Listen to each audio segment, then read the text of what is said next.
Bem, meus amigos, nossa equipe estava ali pela região da Dom Almeida Lustosa quando a gente recebeu a informação que o ex-prefeito Vitor Valim estaria aqui no estabelecimento, aqui no Potira, e a gente correu para cá.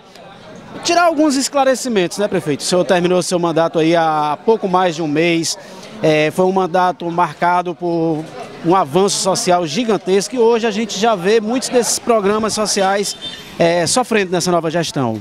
O que eu tenho para falar sobre a gestão, uma gestão de 2 meses, não dá para a gente falar. Agora, tem como a gente falar, sim, de algumas decisões administrativas dele, como foi criar 1 milhão de cargos e tirar ônibus de circulação prejudicando a população. Isso é uma medida administrativa que vai contra o povo. Outra medida administrativa ruim foi tirar a internet da casa de cada aluno da rede pública. Nós tínhamos milhares de alunos que tinham, ele e a família, um ponto de internet gratuito na sua casa, como também uma decisão administrativa de tirar o vale alimentação de centenas e centenas de servidores. Então isso a gente pode falar e foram atitudes equivocadas, porque o que a gente tem a dizer lamentar é que Caucaia está sem uma voz na Assembleia Legislativa, sem uma voz na Câmara Federal, e as que nós temos falam mentiras, né, inverdades. Quem que não lembra aí, tudo a desculpa é porque eu deixei a cidade endividada, Ora, eu não fiz nenhum empréstimo, nenhum financiamento. O financiamento que tem aí, que Caucaia tem que pagar e que eu já paguei, é do CAF, que não foi feito por mim, foi feito pelo atual prefeito Naomi Amorim. A voz que tem também, quem que não lembra que a deputada Emília Pessoa falou do leilão dos terrenos, que era justamente para vender, para cobrir o rombo do IPMC, que eu já falava, tem vários vídeos meus falando do rombo que fizeram no IPMC. A venda do leilão do terreno era para o IPMC e para o programa Bora Habitar, que infelizmente não está sendo tocado. Então, sobre a administração, sobre a gestão dele, a gestão como um todo, nada melhor do que o tempo para falar. Eu estou defendendo a população que está sofrendo na pele, tanto o povo como os servidores. Inclusive o próprio Naomi reconheceu que a dívida do IPMC vem lá de meados de 2012, né?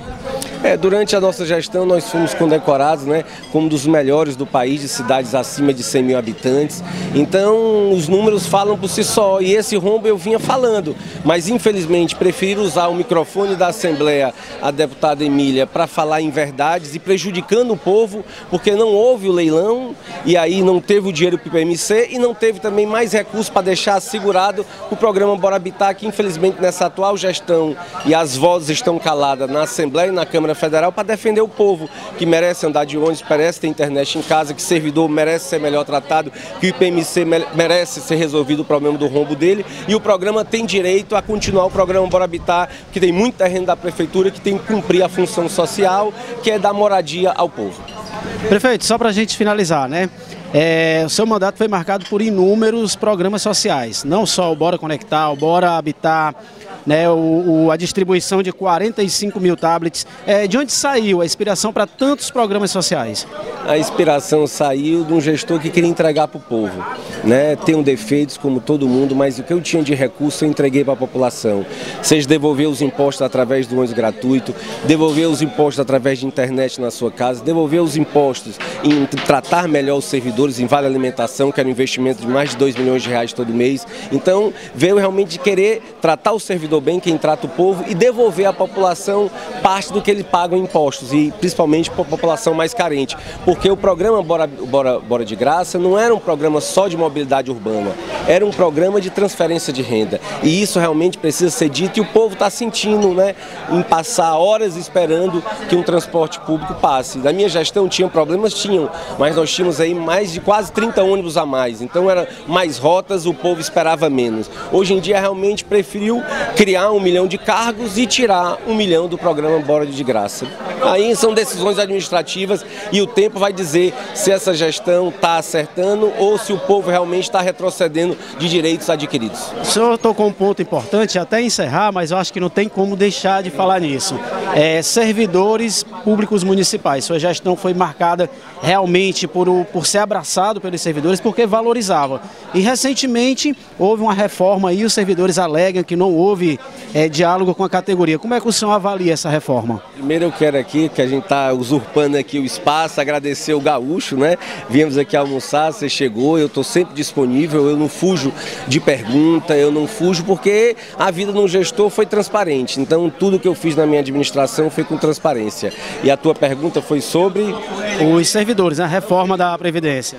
Servidores, justamente o programa, né, do leilão dos terrenos era para cobrir esse rombo que não foi feito na minha gestão, e aí os servidores não podem pagar, principalmente aqueles que estão aposentados, aqueles que estão chegando a se aposentar, pagar por erros administrativos de quem sentou na cadeira de prefeito.